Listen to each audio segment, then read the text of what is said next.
This is episode 32 of On the DOT, your go-to source for information about the Indiana Department of Transportation. Every month we take you on a deep dive into the inner workings of the agency to answer your burning questions about roads, bridges, and everything in between. On this month's episode, we're highlighting our LaPorte District with Communications Director Adam Parkhouse. We're talking about a new innovation in their district called the Flex Road, and as always when we're discussing Northwestern Indiana, we're talking about snow. We hope you enjoy this month's episode of On the DOT.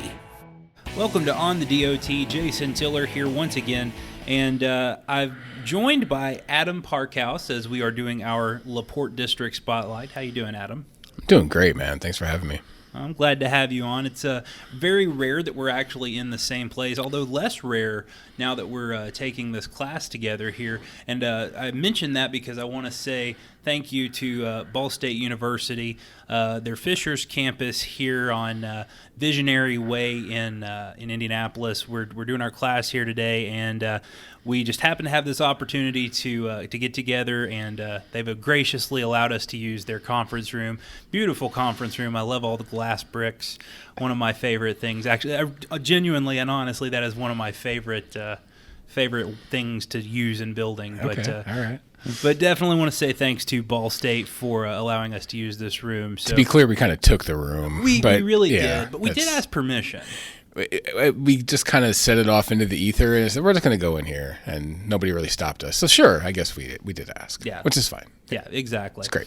So, so anyway, Adam, we were supposed to have Matt Deitchley with us today, and of course, Matt Deitchley is do they want us to call him Deputy District Deputy Commissioner? Yeah, I didn't know their titles have changed a couple times over the last couple of years, so I wanted to make sure we called him the right title.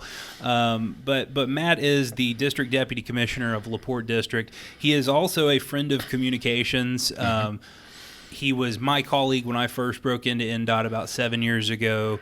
He actually did the same job that I do right now, so he was going to be on, and it was going to be a lot of fun. Unfortunately, he couldn't be here today due to extenuating circumstances, and we just wanted to say, Matt, where you at, man? So he's my boss, so I just call him Sir. Sir. So whatever his title is, we just go with Sir. Yeah. Sir. Yeah. I like that. Yeah. I like that. I imagine there's a backstory behind that. No, I just like to. We just like to call him Sir? Sure. For no reason? Yeah. Okay. And if you can't tell, when Adam and I get together, it's always a little bit of a, we cut up a little bit because we have a good working relationship from being in communications together. So we don't judge us if we get a little bit silly throughout the episode, because we will probably make some jokes, and expect this to be a much more relaxed episode. So, Adam, I will say let's go ahead and get into our first topic, though. And I wanted you to tell me, of course, the purpose of this episode is to talk a little bit about what's going on in LaPorte District and really give you guys an opportunity to highlight yourselves to the statewide audience. And so one of the things that you and I talked about pre-episode was Flex Road. Can you give me some information? Yeah, definitely. So Flex Road is a project that we're all pretty excited about. It actually was NDOT's first PEL study. PEL is an acronym for Planning and Environmental Linkages. What it is kind of a little bit of a newer project development process that seeks to better link the planning and environmental stages of a project. And one of the takeaways of that is it's hyper-focused on public involvement throughout the process, not just at the end when we would typically do like a public hearing or something like that. There are stakeholder meetings and community advisory groups and things like that kind of play out through the process. And so the first one that we were applying this process to is the Borman Expressway in Northwest Indiana. So I-80-94 that basically connects Chicago, goes all the way up into Michigan.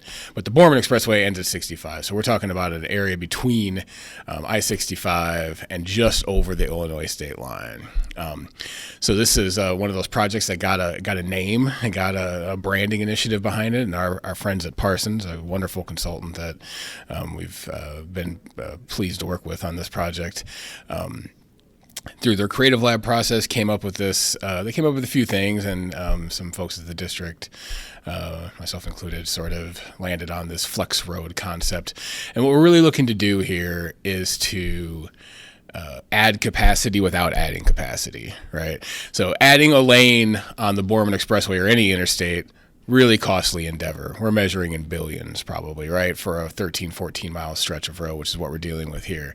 So what we look to, and if you're not familiar with that area, pretty tightly packed, a lot of homes, businesses kind of very close to the interstate. So adding a lane would be a nightmare endeavor. Well, and let's be honest too. I mean, you're talking about going from Indiana into Chicago. Yeah. Some heavily trafficked area anyway. Sure. I'm sure It is over 100,000 ADT. Well over. It's the busiest stretch of road in Indiana. Average ADT is about 200,000, actually. And ADT is average daily traffic. Yes, for those of you who don't like your acronyms. Yeah. On any given day, like a high volume day, you can see over 250,000 vehicles on this stretch of road.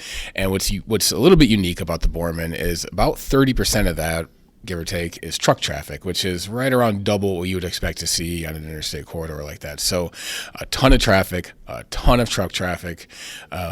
Crossroads of Indiana, right? That's what we are. And so there's a lot of traffic passing through this area. So a lot of congestion. If you're looking at Google Maps, you're going to see a lot of yellows and reds during that morning rush and then during afternoon. So what we're really looking at is how do we increase efficiency and mobility on the Borman without that tremendous expense of adding a travel lane, right?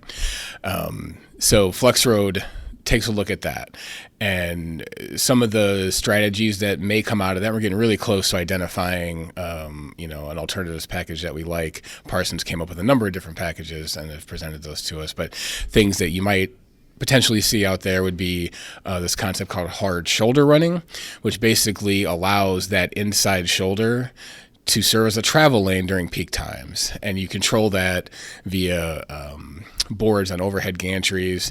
Maybe you've seen this elsewhere where there'd be like a red X or a green arrow saying, you can be in this lane or you should not be in this lane. You might use the same type of system for variable speed control. So what we're looking to do there is to increase safety via back of queue accidents, right? So when there is an incident further up the road, a lot of times we get secondary incidents toward the back of that queue where traffic comes and really kind of slams into the back of stopped cars because they're not expecting there to be a stopped car. So variable speed control would say, hey, a couple miles back, let's step down traffic speeds. So if it's a 55 mile an hour zone, maybe a few miles back we go to 45, and then another mile up the road we go to 35, et cetera. So that's an interesting thing. There's a concept called ramp metering, which if you've driven in the Chicago area, maybe you've seen this, seeks to regulate traffic coming on and off ramps. So there's a lot of strategies out there. Flexroad.com is a really cool resource. IndianaFlexroad.com, I think, is the actual website. But IndianaFlexroad.com has a whole ton of information on there about this project, and we're excited about it. We think it'll really change the face of the Borman Expressway, which again is the busiest stretch of road in the state. So it needs it. Yeah, I imagine so. And we'll put the link to that in the description of this episode. I wanted to kind of go back to one of the things that you said, Adam. You mentioned that you were looking into the hard shoulder. And so we're talking literally about driving on the shoulder of the road. Now, which side of that would be, and what would have to be done for something like that to be feasible? I mean, are we talking paving partial median, or is it the other side? So great question. So on the Borman, there's a median wall that separates traffic, and there is a wide shoulder already existing there. So it's about the width of a lane, roughly, maybe a little bit larger actually. So that infrastructure is there now. Is that lane hard shoulder, that shoulder built up enough to handle truck traffic? So that's something we would have to look at. But there's also all the stuff on the back end when we're going to open that lane. Is it clear of debris? Is there a stopped vehicle somewhere? Has somebody thrown a mattress down, which happens? Yeah, all very valid concerns. I mean, I can't tell you how many times I've heard somebody say, "Oh, we gotta go pick up a refrigerator or a exactly. washing machine." Sure, these things happen all the time, and so this is a real concern with this concept. Is it's not just saying, okay, we're gonna make this shoulder available to drive on during peak times, but our maintenance crews, it's an added responsibility for them to do a sweep of that area before we open that shoulder, because we will open it. We need it to be safe for everybody, right? And obviously, we have a lot of cameras. Our traffic management center is able to closely monitor the situation out there. So, that's a good question. There are a lot of potential concerns with using that shoulder, clearable hurdles, but just things you have to operationally put into play before you can do it. Yeah, and one more follow-up question, Adam. You also talked about eliminating the back of queue, or at least trying to reduce back of queue crashes. And when you were talking about that, initially I went to, that's the reason we don't like to put stoplights at every single intersection, especially on, these 4-lane highways, because they can be hazardous. But back of queue crashes, I mean, that's a major concern for NDOT, because it's like you said, we have a crash, up the road, and then as traffic starts slowing down, people don't expect them to be slowing down, or they're not paying attention. People are doing things they're not supposed to behind the wheel, and so they're not looking for that, and then boom, secondary crash right there in the back of the queue. And I know that not only are we looking into this, but this is something that Purdue is looking into as well. And it feels almost wrong to say Purdue and we're sitting in Ball State, but chirp, Ball State. but that is something that JTRP is looking into, and some other things. Was that study? Was that utilized as part of your back of queue? If not, talk about what was. Yeah, so Parsons has a team of people. These are they're called TSMO strategies. TSMO is, I hope I don't butcher this acronym, Transportation Systems Maintenance and Operations. So it seeks to sort of link a lot of those things. And but let's just say TSMO for now. Parsons has a couple of kind of world-renowned TSMO experts at their disposal, and they've been an integral part of this process. They have put in these systems all over the country, in California, in Michigan. Michigan's actually a good example of a lot of these strategies on US. I think it's 23 up in Michigan. If you're familiar with that area, they have a lot of these types of things already in place. Lower volume roadway, not exactly the same thing as the Borman Expressway, but same concepts, right? So we're fortunate to be working with a partner here that has a ton of experience with this kind of thing, and I think we're confident in the strategies that they, would eventually suggest, based on their experience. So, asking for Adam's opinion now. Yeah. Would you say that this is maybe one of the most ambitious projects that NDOT has taken on for quite a while? I mean, you mentioned that, lower volume roads have these type of solutions, but I mean, we're talking, you said 250,000 ADT, and I cannot wrap my mind around that, because I mean, you're talking to a person whose heaviest travel road is 80,000 ADT, so 250,000 people. And then you got to remember, you're also traveling into one of the biggest cities in the entire United States, in Chicago, plus you've got the access to Michigan and so much more right in there. So, I mean, using what really is kind of, I don't want to say it's untested or unproven, because I'm sure it is proven, but using this different type of technology, knowing that, there is some resistance to change. Would you call it an ambitious project? Ambitious maybe. I think it's very forward thinking. I think that, functionally what we're trying to accomplish here is the benefit of adding a travel lane without the expense of adding a travel lane. Just using, of course, depending on what alternatives package ends up getting selected here, or what project, potentially gets put into place, we're talking about a fraction of the cost. a literal fraction of the cost of adding a travel lane on the Borman, which again could measure in billions. And and depending again on how aggressive we end up getting with this, it'll have a good price tag in terms of size of project, but the impact to that will be potentially really great to this expressway. It's important to consider here, we're not just looking at helping things today and over the next couple of years.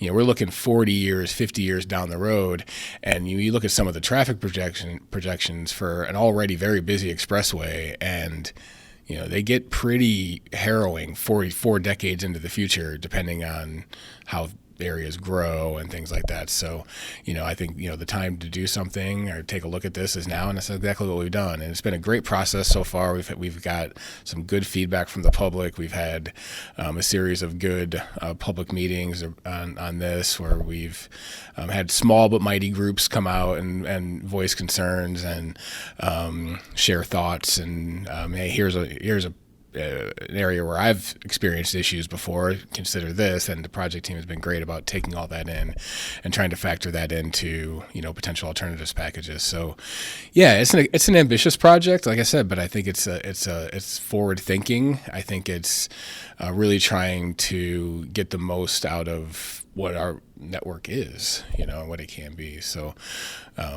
yeah, we're excited. Like I said, I think we're all pretty excited about it.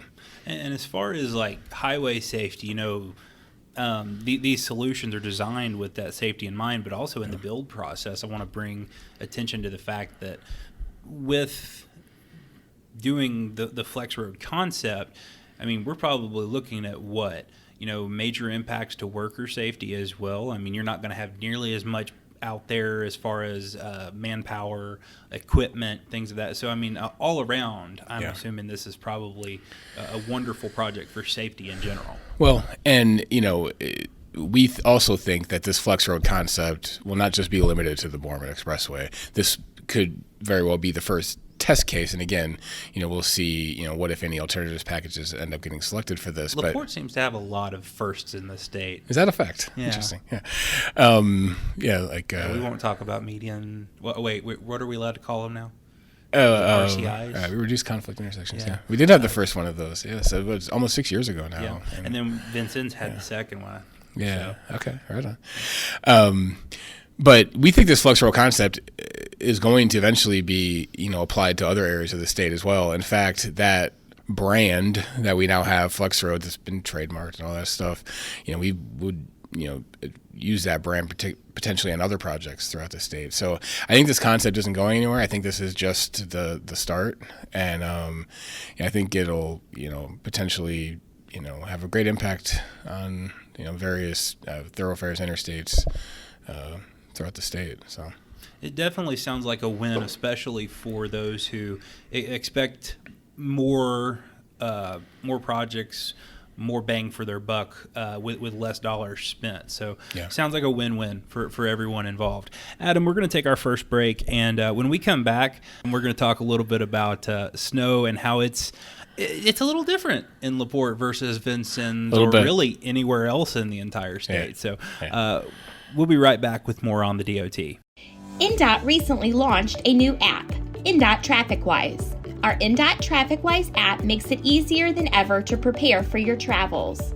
The app has features like road closures, construction information, traffic cameras, route planning, snowplow cameras, commercial vehicle information, hands-free alerts, and more. You can even sign up for a customized experience that allows you to save your favorite cameras, set up travel time notifications, and save your favorite routes for easy access to roadway information like construction and closures. Find us in the Apple App Store or in the Google Play Store by searching INDOT TrafficWise. That's INDOT TrafficWise.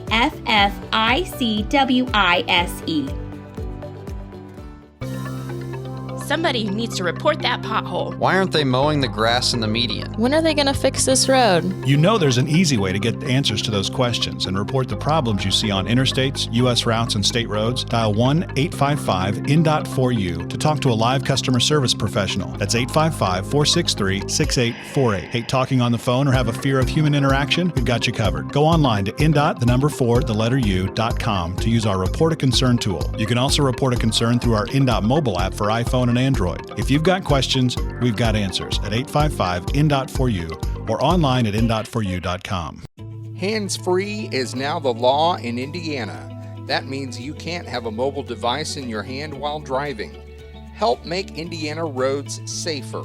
Learn about the new law at handsfreeindiana.com. And welcome back to On the DOT. We are with Adam Parkhouse from our LaPorte District, and we are doing our LaPorte District Spotlight this month. And Adam, one of the running jokes at NDOT is that you guys are fighting snow year-round. I mean, it's literally, it could be July and 90 degrees outside in Vincennes.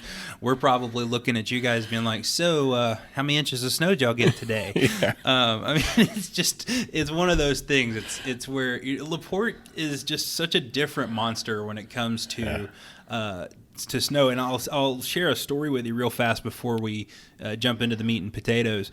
This past winter, I was fortunate enough to have the opportunity to cover for our Crawfordsville district during probably one of the biggest snowstorms we've had in a few years. I think they said 11 years was what it was. Yeah. And actually, you can go back and listen to the facts about that story in our February episode with our winter ops people. But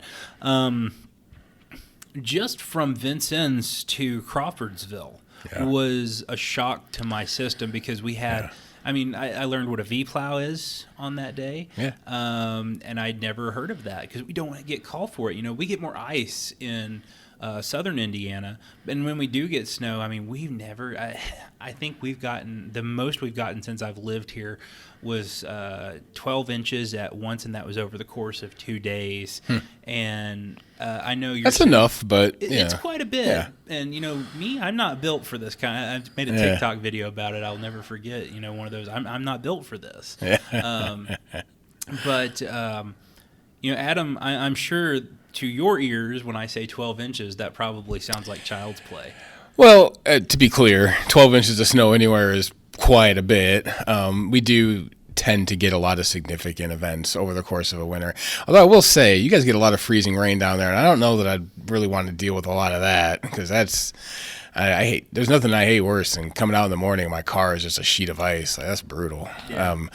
But you know, yes, we do get a lot of snow. We're you know, Lake Michigan helps out with that a lot. We get a lot of lake effects, which really, you know, we always say there's two in a snow event. There's two snows. There's the system snow, which comes in, and that's pretty predictable. 5 inches, 7 inches. They can usually give you a fairly accurate range, you know. So sometimes even the meteorologists struggle with that. But then there's the lake effect snow, which we always joke is somewhere between 2 and 12 inches. And there's really no way of knowing because lake effect just kind of does what it wants to do. And if for those that aren't familiar, lake effect is, you know, this kind of snow band. It can be very isolated. Sometimes you might see just like a little blue streak on the radar that's kind of extending down from the lake. It can really produce a lot of snow in a very short amount of time. And you might have clear conditions, you're driving, there's no snow, and all of a sudden you like literally hit a wall of snow. And so those are the things that really challenge us. And, you know, we'll have a snow event. I'll be in South Bend, you know, where I live, and everything's great. And then I'm hearing that over in Lake County, it's a disaster. And, you know, we had all hands on deck and they can't keep up, and there's, you know, people sliding off, and it just, you know, so we can really have pretty staunch differences. But yeah, winter prep is a year-round event for us, whether it's snowing or not. We're always kind of thinking about it and trying to get drivers lined up for the following winter, ordering snow, all that stuff. So yeah, it's a big topic in LaPorte District for sure. Yeah, absolutely. And so neither one of us are meteorologists or, winter weather science experts. Yeah. But, I'm sure living up there, you've probably got a good grasp on kind of what causes that lake effect. Yeah. Can you give kind of an explanation of why it does what it does? So it's basically just the system comes through, and if it's got a southern sort of trajectory, and I'm sure I'm going to botch the science on this, but I'll give you my best feel for it. I appreciate it. That. Literally picks up moisture from the lake, and then that moisture's got to go somewhere, so it dumps on the poor, unsuspecting folks that live just to the south of the lake. And again, that's where we really get concerned with some of these winter systems, and we try to do all this prep, and we have all these amazing tools at our disposal where we can really very good predictive software that factors in all these different forecasts from all these different areas and organizations, and then this lake effect ban is just a big question mark that you just never know how much it's going to do or if it's going to come at all, and that's where things can get really hairy. You can turn like a 7-8 inch snow event into a 20-inch event in a matter of hours. So it's never fun to deal with. Every winter I say some version to myself of, why do I live here? Because this is awful. I don't like anything about this. I don't like having to brush off the car all the time. And it's just... it's because you're a Cubs fan.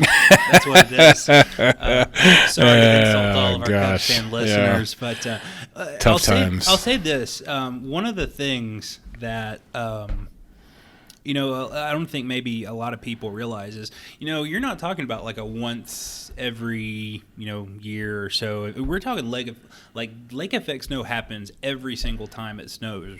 Or close to it, right? It certainly can. There's the possibility for it, certainly in the northern part of our district, especially. Now down in White County and Fulton, we're not seeing lake effect down that far south, but certainly the northern reaches of our districts, so Lake County, Porter, LaPorte, into St. Joseph, even you do see that lake effect, and it there's the possibility for it, during any snow event, but. Yeah, we certainly like when we're able to hold it at bay. We haven't figured out exactly how to control that yet, but maybe somebody will come up with a cool innovation someday to handle that for us. Boy, I hope so. But kind of the point I was making with that, Adam, was that, in Vincennes, we get a 12-inch snow or, even honestly a 6-inch snow, and it's a monumental event. Sure. Like we're struggling. Yeah. Not necessarily that, our people aren't prepared for it, but I mean, it's a lot to fight for the equipment that we have and for the manpower that we have.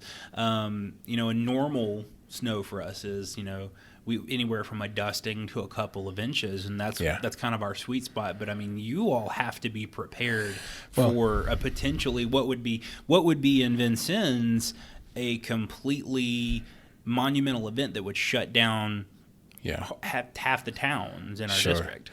One of the other things you have to consider here is construction projects, and a favorite phrase around the district is, well, we got to get this done before the snow flies, right? Because it is a real threat when these projects, some of them are longer full season projects, and we have usually a window between April ?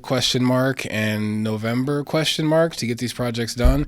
And we've seen significant snow events in November. It does happen.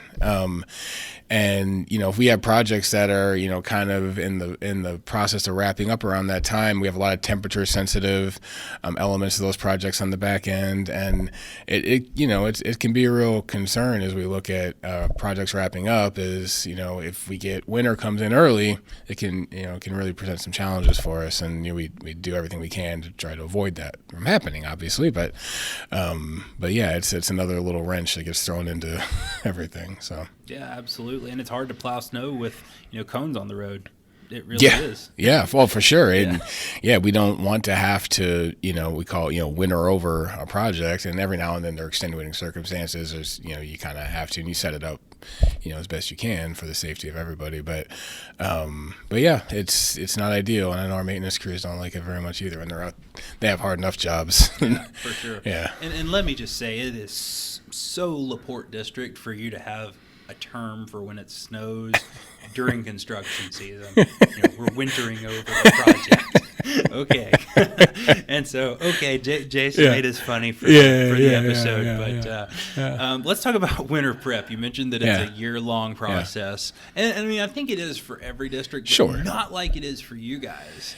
It's certainly, look, Fort Wayne, Crawfordsville, Greenfield, I mean, we all have this to some degree, right? It's just, and so we're not unique in that way, but, we obviously it's something taken very seriously. It's something that impacts a pretty significant part of our calendar, like I said, from November through kind of March, really.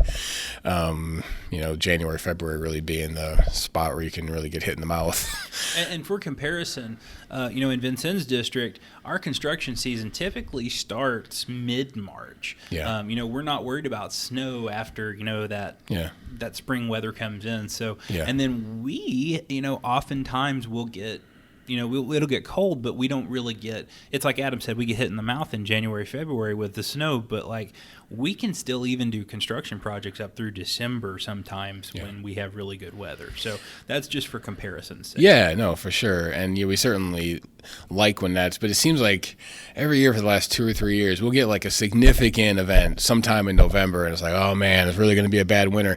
And then December is like nothing. And then January and February really, really kind of cranks up. But it's just part of the deal up here. And we snow and ice trainings will be coming up soon. I think they're already kind of starting to come in on my calendar. Snow and ice training is where we, for those that don't know, I don't know if you ever covered that on this podcast, but we get our winter ops crews in a room and just go over the basics, not just the basics, but even the finer details of plowing snow. And it's not just get in the truck, put the blade down, and go. There's a lot involved in this, and we call them snow fighters on social media, and they, it's an apt term. Those men and women are just incredible. The amount of time and effort they have to put into this, and training year round, and everything. I can't say enough about them. Yeah, agreed 100%. I mean, 12 to 16 hours in a truck. Yep. And I know in some instances, I don't know if they get more than that, but I mean, it's definitely, you get out of the truck, you go sleep, you come back to the truck. Yeah. And it's nuts. When we're in a full call-out event, which is, as you know, every truck that we have available is out on the road. We're out there until we don't need to be out there anymore. And sometimes that can be a couple days. We can be in full call out for a couple days at a time, depending on the event. And we just in our district alone, we have 13 counties. We cover over 5,000 lane miles, and that stuff takes a lot of time to clear, especially when you got a district-wide event. That's really when it gets to be dicey, is when it's not just isolated to Lake County, but it's all over the place. And they have very difficult jobs, and we're very thankful for them, obviously. Yeah, absolutely. And Adam, we're running down low on time, but I got 2 more questions for you that I want to hit before we get out of here. One, I'm going to put you on the spot here a little bit, and I do apologize for that. But I figure if anybody knows it off the top of their head, you do. Yeah. How much snow how much salt, rather, on average, does LaPorte District go through every year?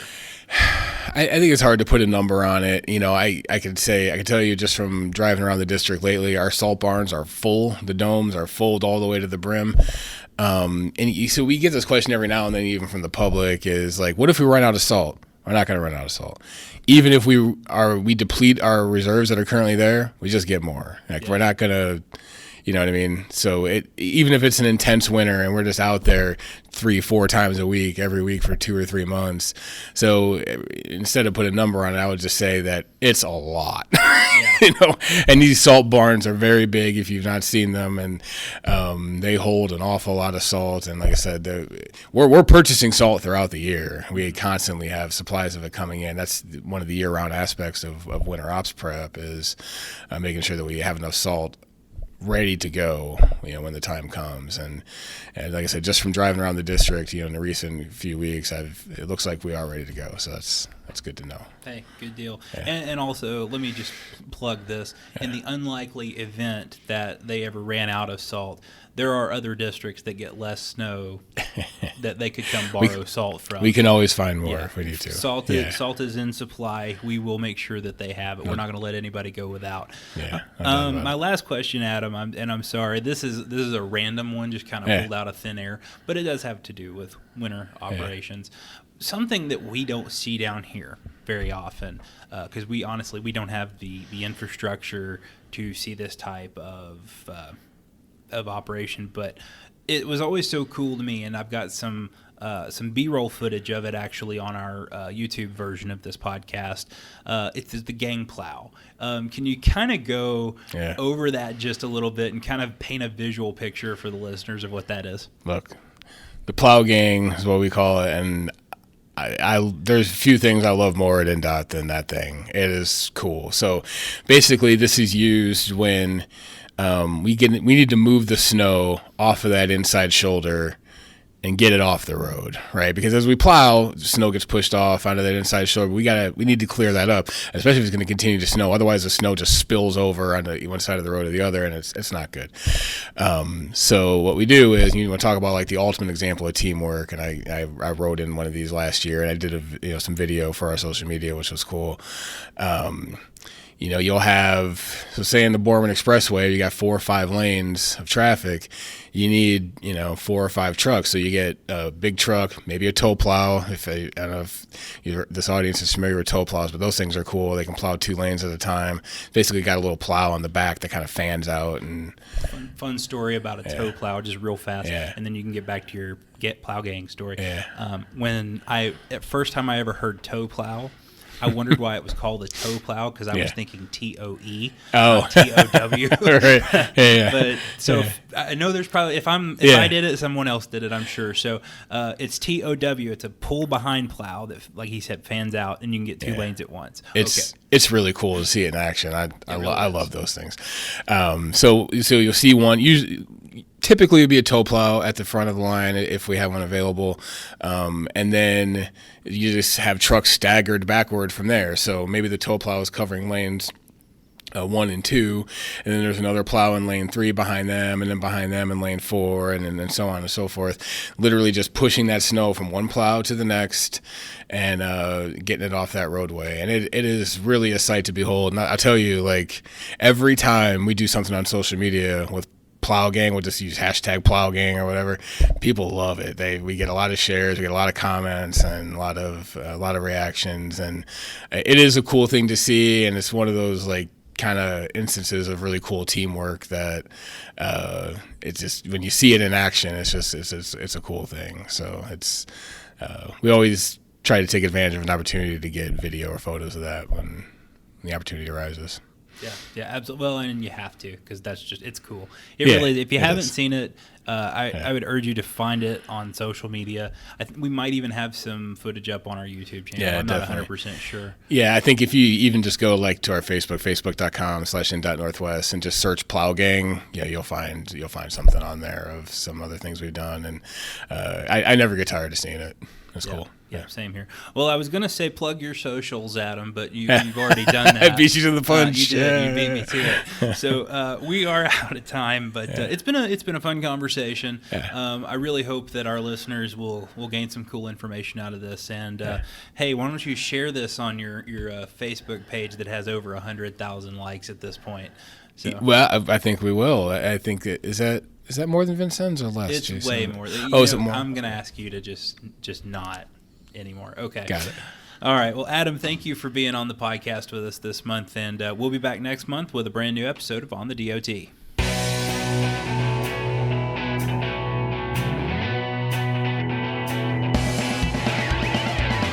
This has been On the DOT, a production of the Indiana Department of Transportation.